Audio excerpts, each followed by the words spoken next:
everybody, welcome back to Rolling with the Fam. So we hope everybody is doing good tonight, and it's been a while since you guys have seen a nice home cooked meal from us. So that's what we're going to do tonight with these pork chops. And these pork chops have the bone in it, and I'm not going to fry it, but what I'm going to do is bake them, and then I'm going to put some of this barbecue sauce on there, you know, the sweet baby Ray's sauce. And this is the leftover sauce from our Chick-fil-A sauce that we made. So hopefully by now you guys have watched that. And I lined the bottom of the pan with some foil. So let's go ahead and season these pork chops up. So these are the same pork chops. I just separated in 2 pans because Daddy had bought 3 packs from the store. You know, 1 package is not enough for our family of 6, you guys. And this is with the bone in. So, you know, with our family, we just got to make sure things last around here. And hopefully, with these pork chops, we can get some leftovers for the next day. And I'm going to put the same seasoning on both of these pork chops. You know, it's just 2 separate pans. So, go ahead and put your oil on the pork chops first. You know, just to help make that seasoning stick. The kids just love to hear me talk to you guys because they love to mock me every 2 seconds about what I'm doing or how I'm doing it. Y'all kids do that too? They think they so funny. So pork, you know, you don't have to over salt it because it is pork, but I still like to add a little bit, you know, just to bring them flavors out. And we're going to season both sides.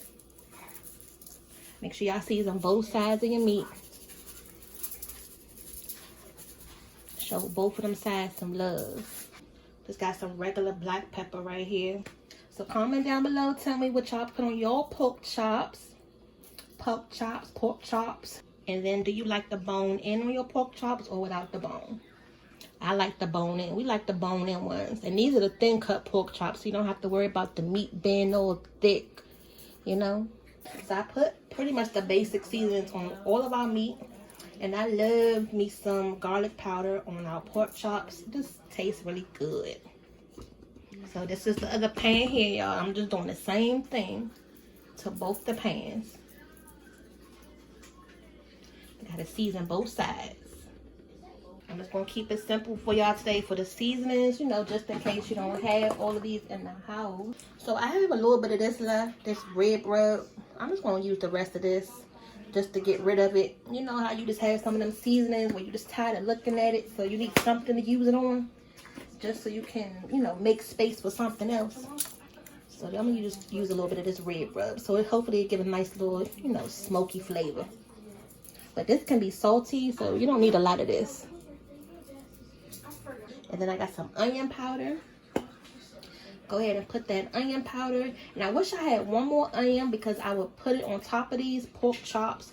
But the one onion that I do have, I'm just going to save that for the cabbage. And then these pork chops are the thin pork chops, so they really don't take too much to season them.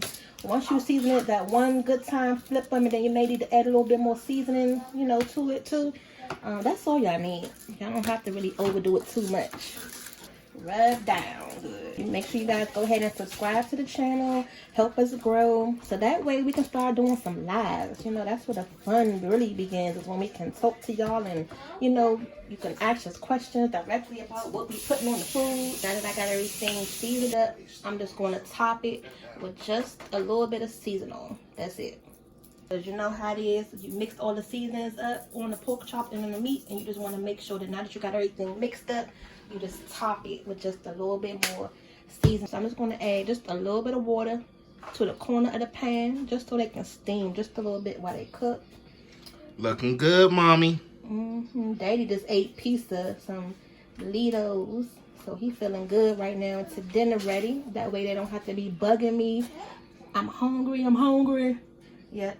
So he just ate, him and the kids just had some Burger King.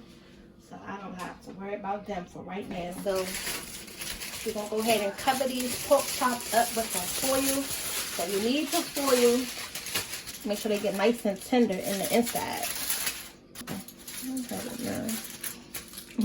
Say what's up. Hi. Say hi. So who picking you up like that? Alright, so I got the foil covered, y'all. I had to jimmy rig this foil to try to make it work because I just ran out of foil. So I wanted to make sure no steam escaped. So I had to put one piece and then cut a piece. Y'all see this?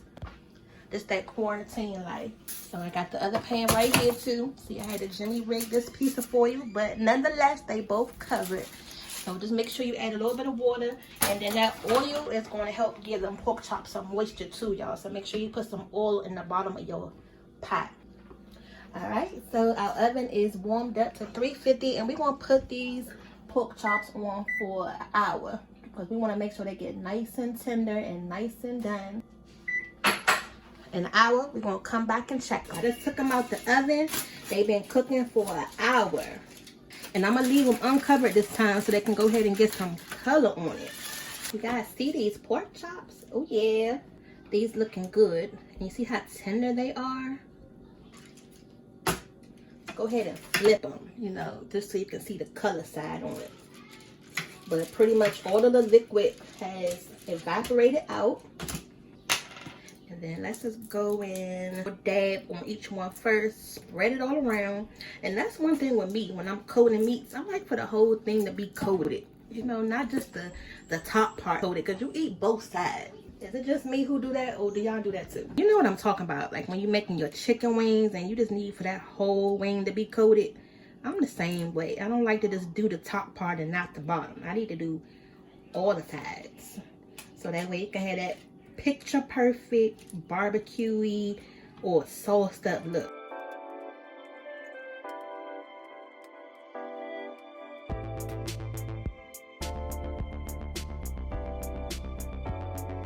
So that's what the pork chops are looking like so far with the first coat of barbecue sauce on it. I'm going to go ahead and put them under the broiler, get some color on it. We're going to add some more barbecue sauce on it to get that sticky, icky feel to it. And then these going to be done. Make sure you're getting in all them little crannies when you putting that barbecue sauce on it. You know, don't be trying to skimp out and then not coat this side of it or this side of it. No, y'all make sure y'all get all of them edges and the top part, the back part.